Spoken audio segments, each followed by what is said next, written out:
அனைவருக்கும் வணக்கம். இனிமே வணக்கம் சொல்றதே 2 வகையா சொல்லணும் அப்படின்னு நினைக்கிறேன். அதாவது வழக்கமா நம்முடைய வீடியோக்களை பார்க்கிற இந்த நாட்டு நடப்புகள், அரசியல் நகர்வுகள் இது எல்லாத்தையும் நம்ம விவாதிச்சுட்டு இருக்க போறோம். அத நம்மளுடைய அந்த வைப்ல, நம்முடைய கான்டெக்ஸ்ட்ட கரெக்ட்டா புரிஞ்சுகிட்டு, பார்க்கக்கூடிய நம்முடைய நண்பர்கள் இருப்பாங்க. என்னைக்குமே நம்மள விட்டு குடுக்காத நண்பர்கள். அவங்களுக்கு ஒரு வணக்கம். அதேபோல இப்ப சமீப காலமாக நம்ம மேல ஜட்ஜ் பண்ணக்கூடிய ஒரு வீடியோலயும் கமெண்ட் செக்ஷன்ல வந்து நெகட்டிவிட்டியா பேசக்கூடிய நண்பர்கள். இன்னும் சொல்லப்போனா, இந்த வீடியோ பார்த்தா நீ டிவிகே கிட்ட காசு வாங்கிட்டான் அப்படிங்கிற மாரி. இன்னொரு வீடியோ பார்க்கும்போது அதிமுக கிட்ட காசு வாங்கிட்டான்ற மாரி. இன்னொரு வீடியோ பார்க்கும்போது பாஜக கிட்ட காசு வாங்கிட்டான்ற மாரி. தெரியல. அது எப்படி ஒரே ஆளுக்கு எல்லா கட்சியில இருந்தும் காசு குடுப்பாங்க அப்படின்னு தெரியல. அந்த நுணுக்கம் எப்படின்னு புரியல. மொத்தத்துல ஆனா ஒரு ஒரு வீடியோ பார்க்கும்போது உங்களுக்கு ஒரு ஒரு மாரி தோணும். திடீர்னு இன்னொரு வீடியோ பார்க்கும்போது, என்ன இவன் நாம் தமிழர் கிட்ட காசு வாங்கியிருப்பானா? இல்லையே நாம் தமிழர்ல காசு குடுக்க மாட்டாங்களே. ஓ! ஒருவேள வியூஸ்க்காக நாம் தமிழர் பத்தி பேசுறான் அப்படிங்கிற மாரி. அப்படி உங்களுக்கா தோணிட்டு இருக்கும். நீங்க எப்படி எடுத்துக்கிட்டாலும் சரி, நான் எல்லா விதமான கருத்துக்களையுமே பணிவன்புடன் ஏற்றுக்கொள்றது அப்படின்ற மனநிலைக்குள்ள வந்துட்டேன். அந்த அடிப்படையில இன்னைக்கு தமிழக வெற்றி கழகத்தினுடைய முதல் பொதுக்குழு கூட்டம். அந்த பொதுக்குழு கூட்டத்துல ஆதவ அர்ஜுனா அவர்கள் பேசிய பேச்சு, அதுல ரொம்ப ஹைலைட் ஆன இந்த அரசியல் நகர்வு. அதாவது அவங்க மேடையில பேசுறது ஒரு பேச்சா இருக்கலாம். அதுல பெரிய புரட்சி இருக்கலாம். ஆனா அதுக்கு பின்னாடி என்ன கால்குலேஷன் இருக்குது அப்படின்றத தான் நம்ம பகிர்ந்து நம்ம ஒருத்தருக்கு ஒருத்தர் நம்ம விவாதிக்கிறோம். அந்த அடிப்படையில விஜய் அவர்களுடைய பேச்சு.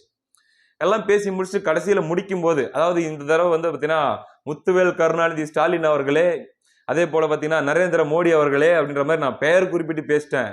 எப்படி? அப்படிங்கிற மாரி சொல்லியிருந்தாரு. பரவால்ல.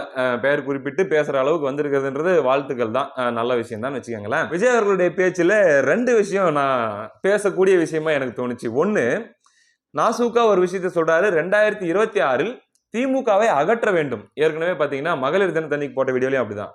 நம்ம முதலமைச்சர் ஆவோம், நம்ம அதிகாரத்துல வந்து உட்காருவோம் அப்படிங்கிற மாதிரி சொல்லாம, திமுகவை வெளியேற்றணும் அப்படின்ற ஒரு பஞ்சையும் அந்த இடத்துல போட்டு வைக்கிறாரு.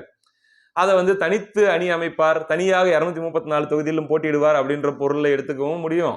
இல்ல திமுகவை அகற்றுவதற்காக அவர் ஏதோ ஒரு அணியில் சேர்ந்து அதுக்கான முயற்சி எடுக்கிறதுக்காக அவங்க ஈடுபடுவாங்க அப்படிங்கிற மாதிரியான பொருளையும் எடுத்துக்க முடியும். அந்த மாதிரியான ஒரு விஷயத்தையும் போட்டு வச்சுட்டு, அந்த பேச்சை முடிக்கும்போது என்ன சொல்லி முடிக்கிறாருன்னா, 2026 தேர்தல் டிஎம்கே வெர்சஸ் டிவிகே இப்படிதான் இந்த தேர்தல் இருக்க போகுது அப்படின்னு சொல்லி அவர் அந்த பேச்சை முடிக்கிறாரு. இதை எப்படி எடுத்துக்கிறது? இது வந்து சர்க்கஸ் துப்பாக்கி. 2 பக்கமும் சுடும். அதாவது முன்னாடியும் சுடும், திடீர்னு பின்னாடி இருந்து புல்லட் வந்து அடிக்கும். அப்படிங்கிற மாதிரி தான் இதை எடுத்துக்க முடியும். நம்ம தெளிவா பேசிடலாம். முதல்ல இந்த மீட்டிங்லாம் நடந்து முடிஞ்ச உடனே அங்க என்ன நடக்கும் திமுக முகாம்ல அப்படிங்கறத யோசிக்க முடியுது. இப்ப திமுக கூட்டணியில் இருக்கக்கூடிய தலைவர்கள் நம்ம தோழர் திருமாவர்கள், இன்னும் கம்யூனிஸ்ட் தோழர்கள், காங்கிரஸ் தோழர்கள் அவங்க எல்லாம் அப்படியே மண்டைய சொரிஞ்சிட்டு இருப்பாங்க. அத்தி இவங்க ஒரு மீட்டிங் போட்டு விட்டுறாங்க. அடுத்து ஒரு வாரத்துக்கு நமக்கு இவங்க கொடுத்துறாங்க பனிஷ்மெண்ட். என்னது?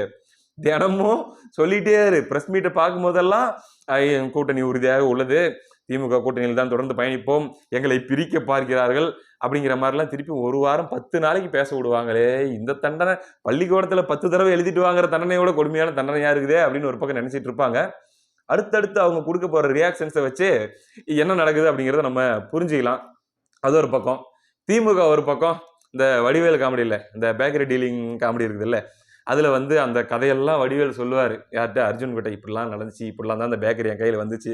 ஆனா இதை மட்டும் வெளியே சொல்லிடாதப்பா, உன் முதலாளியோட மானம் உன் கையில தான் இருக்குதுன்னு சொன்னதுக்கு அப்புறம் அர்ஜுன் சும்மா எந்திரிச்சு வெளியே போவாரு. எதுக்கோ ஒண்ணுக்கு போறதுக்கு எதுக்கோ. எங்கேயும் போவாத இங்கேயே இரு அப்படின்னு சொல்லி காலை பிடிச்சிக்கிட்டு வடிவேல் அங்கேயே உட்கார வைக்கப்பாரு. என் கண்ணு முன்னாடியே இருந்துட்டு. கிட்டத்தட்ட அந்த மாதிரி தான் அடுத்த ஒரு வருஷத்துக்கு திமுக தன்னுடைய கூட்டணி கட்சிகளை டீல் பண்ண போகுது. எங்க போற? அதெல்லாம் வேணாம். என் பக்கத்திலேயே உட்காரு, என் கண் பார்வையிலே உட்காரு. அதெல்லாம் பார்க்கும்போது தான் கொஞ்சம் தைரியமா இருக்குது. அப்படிங்கிற மாதிரியான மனநிலையில திமுக இருக்கிறதுக்கு வாய்ப்பு இருக்குது. இந்த சூழல்ல திமுக வெர்சஸ் டிவிகேன்னு தான் களம் அமைய போகுது அப்படின்னு விஜய் அவர்கள் சொன்னதுக்கான பொருள் என்னவா இருக்கும் அப்படின்னா, ஒருவேளை அதிமுக கூட்டணிக்கு போக முடியாது என்ற சூழல் வந்து விட்டால், நம்ம கேட்ட டீலிங்க்கு அவங்க ஒத்துக்கல, அல்லது அதுக்கு முன்னாடி அவங்க வந்து பழைய ஃபார்முலாலே போயிடலாம் என்டிஏ அப்படின்னு சொல்லி போயிடலான்ற ரூட்ல போயிட்டா அந்த டோர் க்ளோஸ்டு. இருக்கிற ஒரே ஆப்ஷன், அதாவது இது முதல்லயே அவங்க வந்து கூட்டணிக்கு வந்து 90% ப்ரிப்பேர்டா இருந்தாங்க. அந்த தான் குறுக்க வந்த கௌசிக் மாதிரி யாதவ அர்ஜுனா வந்தாரு, பிகே எல்லாம் வந்தாங்க. இங்க அதிமுக கிட்டப்பட்ட இன்சல்ட்டுக்கு அதை வந்து பிகே மேடையில வந்து டிவிகேவை பயங்கரமா ஹைப் பண்ணி பேசி 20% ஓட்டு இன்னைக்கே இருக்குது. அதை வந்து இன்னைக்கும் ஆதவ அர்ஜுனா அவர்கள் மேடையில் சொல்றாரு. 20% ஓட்டு மெய்யால இருக்குதா? தாவேக தோழர்களும் இந்த வீடியோவை பாக்குறீங்க, நம்ம ஜாலியா விவாதிச்சுக்குவோம். 20% எல்லாம் இல்லைங்க. உண்மையிலேயே பார்த்தா இன்னுமே இரட்டை இலக்கம் வாக்குகள் வரல அப்படிங்கிற மாதிரியான ஸ்டேஜில் இருக்கிறது தான் அவங்க எடுத்த பர்சனல் சர்வேல வந்ததாக நம்ம சோர்சஸ் மூலமா கேள்விப்படுறோம். ஆனா அடுத்த 6 மாதத்திலிருந்து 8 மாத கால இந்த கள செயல்பாடுகள் மூலமாக அதை எவ்வளவு தூரம் ஏத்த முடியும் அப்படிங்கிற ஒரு மைண்ட்ல விஜய் அவர்கள் இருக்காங்க அப்படின்னு தான் இருக்கு நிலவரம்.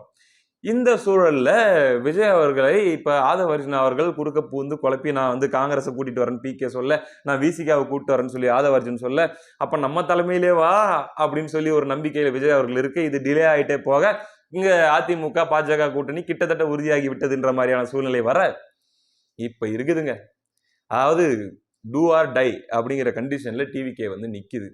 இப்ப இருக்கிற ஒரே ஆப்ஷன், எப்படியாச்சும் திமுக கூட்டணியில் இருக்கிற 4 கட்சிகளை உள்ள கொண்டு வந்தா கௌரவம் தப்பிச்சிரும், இல்ல அவங்கள திமுக எந்த எல்லைக்கும் போய் தற்காத்துக்க பார்க்கும். அது இது இன்னொரு விஷயம் சொல்லிடுறேன். இதுவும் நமக்கு வந்த ஒரு இன்சைட் ரிப்போர்ட். ஒரு முக்கியமான ஆளு தான், ஆனா பேர் சொல்ல விரும்பல. ஏன்னா இன்சைட் ரிப்போர்ட்ல பேர் சொல்லக்கூடாது. அவரை பத்தி நம்ம நிறைய அடிக்கடி வீடியோலாம் கூட பேசியிருக்கோம். விசிகால இருக்கக்கூடிய ஒரு முக்கியமானவர்.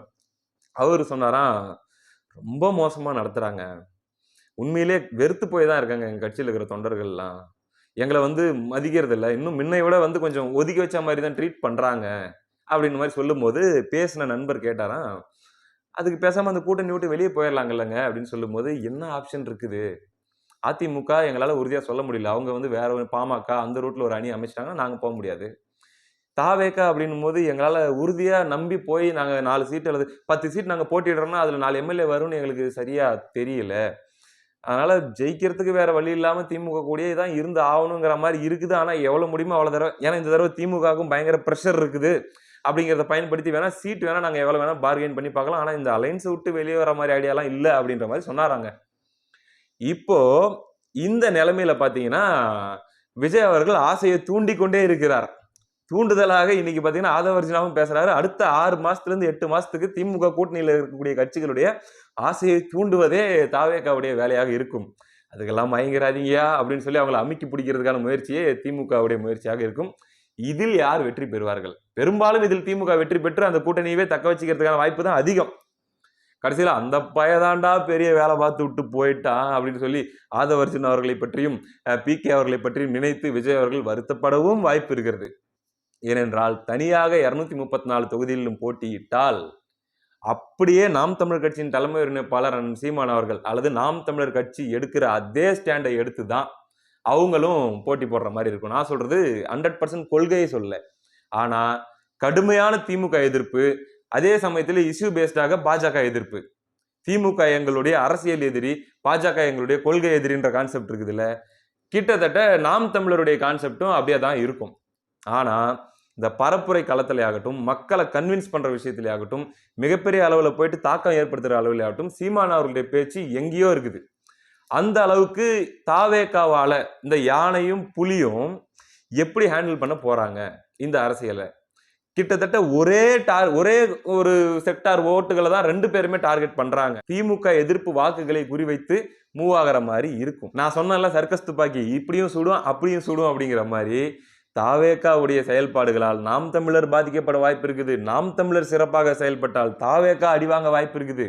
இது போக இந்த திமுகவுடைய எதிர்ப்பு வாக்குகள் ஏற்கனவே சொன்ன உப்மா கதை மாதிரி இவங்க 2 பேரும் மிகப்பெரிய அளவில் திமுக எதிர்ப்பை கையில் எடுத்து அவங்கவுங்க தனித்தனியா போட்டியிட்டால் என்ன ஆகும்னா திமுகவுக்கு தேர்தல் எளிமையாக மாறும். அதாவது திமுகவுடைய கூட்டணி கட்சிகளையும் அவங்க அப்படியே தக்க வைத்துக் கொண்டு இந்த 2 பேரும் தனித்தனியாகவே நின்று திமுக எதிர்ப்பை முதன்மைப்படுத்தியும் அதே போல இஷ்யூ பேஸ்டாக பாஜக எதிர்ப்பை கையில் எடுத்தும் அரசியல் செய்து கொண்டு போனால் அந்த ஆன்டி இன்கம்பன்சி ஓட் அப்படிங்கிறது முழுமையாக எதிரில் நிற்கக்கூடிய அதிமுக கூட்டணிக்கு போகாமல் இப்படி அப்படின்னு சொல்லி இவங்களுக்கு வரத்துக்கு வாய்ப்பு இருக்குது.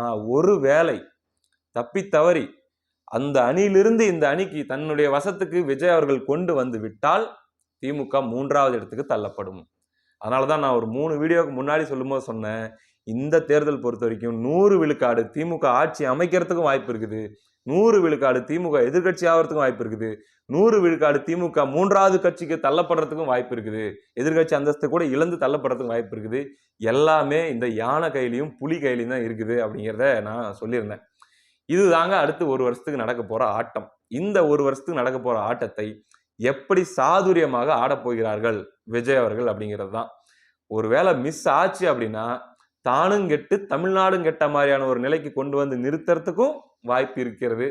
பார்ப்போம் என்ன நடக்க போகிறது என்பதை பொறுத்திருந்து தான் நம்ம பார்க்கணும். அடுத்த காணொலியில் சந்திப்போம். நன்றி.